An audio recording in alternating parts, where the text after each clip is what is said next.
The top 5 reasons people don't escape the narcissist. Hello, I'm H.G. Tudor.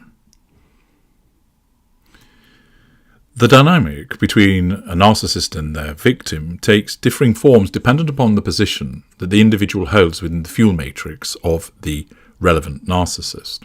For instance, somebody might be a tertiary source. In such respects, they're not really affected that much by the behaviour of the narcissist, and invariably it might be a one-off interaction or infrequent interactions that occur between that tertiary source and the narcissist which are not particularly meaningful or problematic. So, for example, a waitress might serve a narcissist in a restaurant and they never meet again. It isn't a problematic interaction. Or the narcissist buys his newspaper on a daily basis from a man selling it on the corner of the street. They nod hello, occasionally say hello, and that's about it. That's the extent of the interaction. It goes on for years, but it isn't problematic. There isn't really anything to escape from in such circumstances, and thus the concept of escape isn't really applicable to that of the dynamic between a tertiary source and a narcissist. With regard to secondary sources, which might be family members, friends, affair partner, lover, someone that's been dating a narcissist, there is the potential for escape. These individuals are dealt with through the shelf dynamic, whereby the narcissist will take the individual off the shelf, deal with them for a period of time, pop them back on the shelf, and then not bother with them. The victim may try to prompt interaction with the narcissist, but that's often not successful. And in such instances, escape can be somewhat easier as a consequence of the fact that the level of interaction between the narcissist and the victim is not as substantial, and in such instances it may be largely benign. The instances where the issue of escape becomes most prevalent, of course, is that where there is a primary source, and most notably the intimate partner primary source. This is where the traditional concept of escape comes to the fore. Accordingly, whilst the concept of escape is applicable to, for instance, ending a friendship with a narcissist, ending a working relationship with a narcissist, no longer having anything to do with a familial narcissist, in its purest form, the concept of escape is one which is applicable to the dynamic between a narcissist and an intimate partner primary source. Those of you familiar with my work will know that as per that dynamic, there are 3 potential outcomes. Most common is where the narcissist disengages from the victim. If certain circumstances cause that, watch my video, The 5 Reasons the Narcissist Leaves You, or the 5 Disengagement Triggers. The alternative is that the victim escapes. That is a rarer outcome. And then the third outcome is that there is neither disengagement nor escape, and the relationship trundles along until one of the parties dies. The rollercoaster existence of devaluation, respite period, devaluation and respite period. Many people realise that they're dealing with an abusive person. Many people recognise that they're dealing with somebody that is problematic. Often they will happen upon material which tells them that they, yes, are involved with a narcissist. They may have found it on the internet. A therapist might have told them, a family friend might have directed them to the information, or a Tudorite has brought them knowledge and insight. Nevertheless, notwithstanding a recognition that they're dealing with a narcissist, they still fail to escape. Why is that? Well, you might think that commonly it's because the narcissist stops the victim from escaping, that they issue preventative hoovers, that the narcissist either senses that escape is pending, or that the victim makes the mistake of saying, "It's over, I'm leaving you." And thus the narcissist takes steps to prevent that.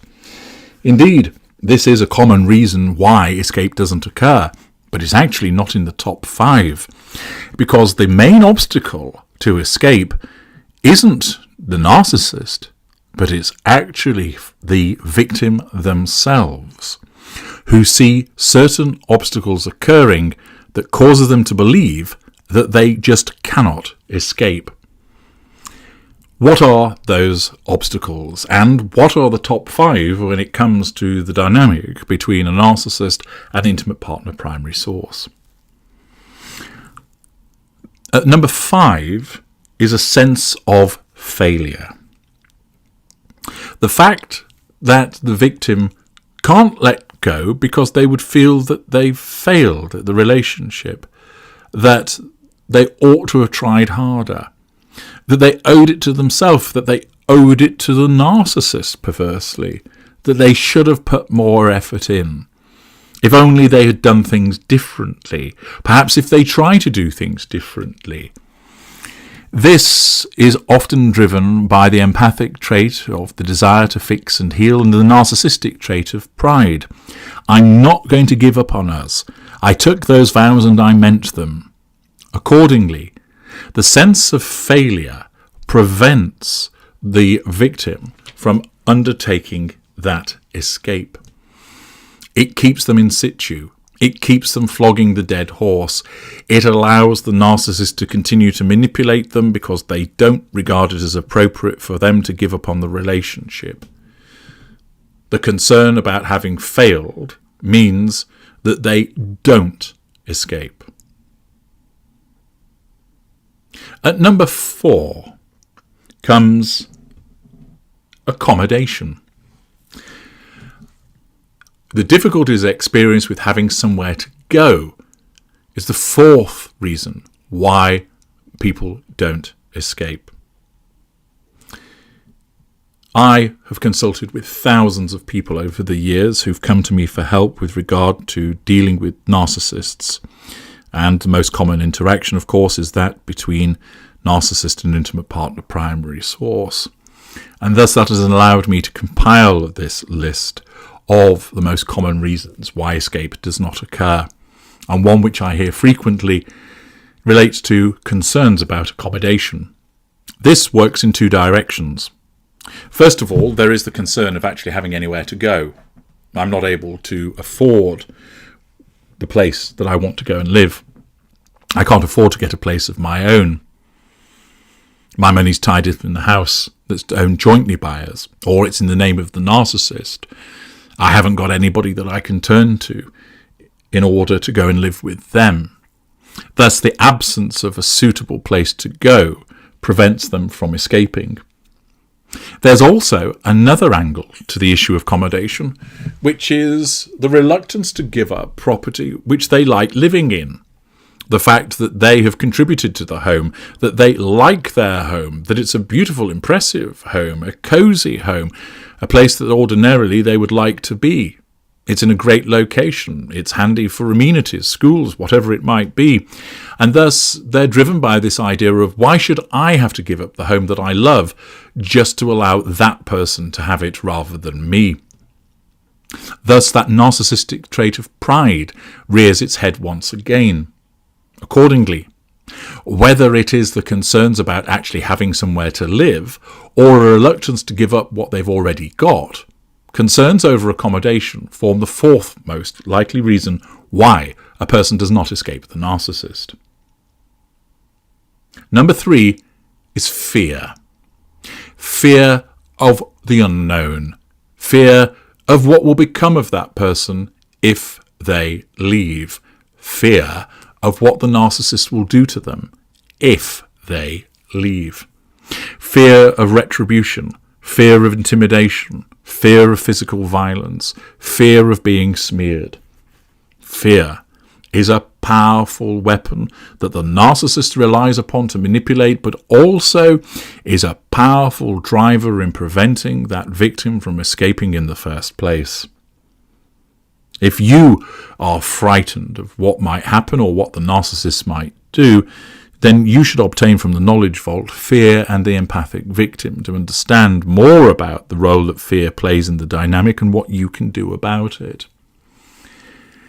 The human brain likes certainty, and therefore, when you're breaking up a relationship, even if it's a bad one, it's one that you're certain of. You know what to expect. There'll be good days, there'll be bad days, but at least you understand what it is. By ending that relationship and going it alone, there's uncertainty. And your brain doesn't like that. And it generates anxiety and fear as a means of stopping you taking that step. Furthermore, you've seen how the narcissist behaves towards you in the relationship. You fear that it will only be 10 times worse should you escape them. And thus, fear is the third most common reason why people do not escape the narcissist. At number 2, it's money or finances. Often the narcissist is the sole breadwinner, or even if they're not, they've arranged things so that they control the finances, and thus the individual is fearful of the absence of money if they leave. I'll have nothing to live on. I haven't got any money. My money's tied up in the property. The narcissist controls it all. If I leave, it's going to be expensive for me to use lawyers to go through a divorce. I don't want to spunk all my money in that way. Accordingly, concerns over finances, whether it's an absence of them or possibly having to give money to the narcissist by way of divorce, if you are the one that's in a superior financial position, is something that repeatedly prevents the victim from leaving and comes in as the second most popular reason why people don't leave. What's number 1? Number 1 is children. The existence of children acts as a particular barrier to the victim escaping. I won't be able to look after them on my own. Life will be difficult. How will I manage to balance a job with looking after the children? Or, more usually, I don't want to break up the home.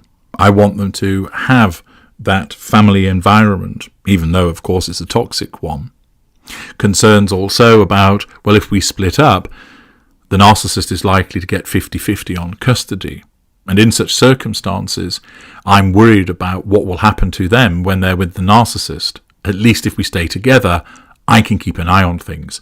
I can protect them. I can look after them. These are some of the thoughts which exist with regard to those that consider escape but then think that they cannot do it because they feel that it will adversely affect the children and that they need to be there to protect them. Those are the top 5 reasons. What do they all have in common? Well, obviously, they are reasons which prevent or seek to prevent the victim from escaping. But what they actually all have in common is this: emotional thinking. The emotional thinking which is produced as a consequence of the addiction to the narcissist takes certain concerns and exaggerates them. It makes them seem like they're insurmountable. It makes it seem like they are a complete bar and obstacle to the achievement of escape. Take, for instance, the sense of failure. Why on earth should that stop you from leaving your abuser? Logically, it should not. You have not failed. They have failed. They are the ones that have made the relationship difficult. You did not. But your emotional thinking takes hold of your empathic trait of honesty and warps it to make you feel guilty, and thus you feel like you can't walk away. It gets hold of that desire to heal and fix and tells you, you need to stick at this in order to make it right, in order to make it come good. Again, that is emotional thinking toying with you. And the application of logic should be utilised to tell yourself, I have nothing to feel guilty for. I have not failed, and therefore that should not keep me in this relationship. In relation to accommodation, the narcissistic trait of pride is hijacked in order to cause you to think, why should I leave this lovely home because of a narcissist? Well, the fact is your life will be immeasurably better being away from a narcissist, and that far outweighs the grandeur of a property. There'll be other properties. They may not be as good, they might be just as good. But either side, ultimately, those points become irrelevant compared to the satisfaction and peace that you will obtain by being away from a narcissist. And your emotional thinking hijacks your trait of pride to make you think it's more important to stay in your grand house in this fantastic location than get away from somebody who's abusing you. That is not logical. On the other side of things, where you're concerned about accommodation, fearful that you're not going to be able to find anywhere to live, there's a lot more that can be done. For some people, you go and live in your car for a period of time if that means getting away from the abusive behaviour. Is it fair? No. Is it right? No. But these are not discussions or arguments about what is fair or what is right. They're discussions about what is logical to do to escape a narcissist that is abusing you. And if that means that for a period of time you have to go and live in your car or your sofa surf, then so be it. You can turn to family and friends to seek assistance. It might be the case that you have to go into a hostel for a period of time. But ultimately, there are steps that you can take and help that you can obtain, so it's not as bad as you first believed that it would be. Over time, through work and hard effort, you'll get yourself back on your feet. But your emotional thinking doesn't want you to do that. It wants you believing that you can't get anywhere to live, when in actual fact, you can. And you need to go to the logic of it and reminding yourself that no matter where you might end up, that's 10 times better than remaining in a house with somebody that's abusing you. If you have an entitlement to that property, you can take legal proceedings to realise your interest in it. If you don't have any such entitlement and you find yourself with nowhere to live, then you'll need to take steps to remedy that situation. But remaining in situ in a house with somebody that's abusing you just because that's a roof over your head is not the answer. That is not logical thinking. It is emotional thinking. When it comes to fear, as I explained, fear is generated as a means of emotional thinking to keep you in situ, to keep you locked into the dynamic with the narcissist so that you don't take the all-important step. Commonly, a fear of what the narcissist will do is completely misguided. Not because the narcissist is suddenly going to become a pussycat and be pleasant, but rather, if you apply a total no-contact regime, whatever the narcissist attempts to do will not have an impact upon you. It might not be straightforward, it might not be easy, but if you implement a total no-contact regime and so the narcissist isn't able to find you, isn't able to contact you, isn't able to message you, no matter how much their fury ignites, it's not going to visit your door or your ear. Thus, your fear of what the narcissist might do will evaporate because they simply cannot mete it out against you. And thus, that ought to be your aim, the implementation of a total no-contact regime so that the narcissist can't do anything against you and therefore there is nothing to fear. Also, your emotional thinking will exaggerate the capacity of the narcissist to retaliate. Although the narcissist will make efforts to try and draw you back in through an initial grand hoover, you will understand that this can't be sustained forever by a narcissist. And often, apocryphal tales about a narcissist plaguing somebody for a long time are actually not properly relayed in terms of actual evidence. They're exaggerated and misrepresented, often by unaware narcissists. Instead, by reading my book, No Contact, you'll understand the extent to which the narcissist will make the effort to try and draw you back in and hoover you thereafter, and the steps that you can take to minimise that impact upon you. Thus, you are able to neutralise emotional thinking's commandeering of fear. With regard to money, whilst it is hugely important, there are steps that can be taken. Again, you may be able to rely on your own 2 feet by gaining employment or turning to temporary assistance from friends or family. In other instances, you're legally entitled to money from the narcissist, and you should avail yourself of that opportunity. Do not be put off by the squirming, wriggling, or threats of the narcissist. Utilise the law to ensure that you are provided with what you are owed.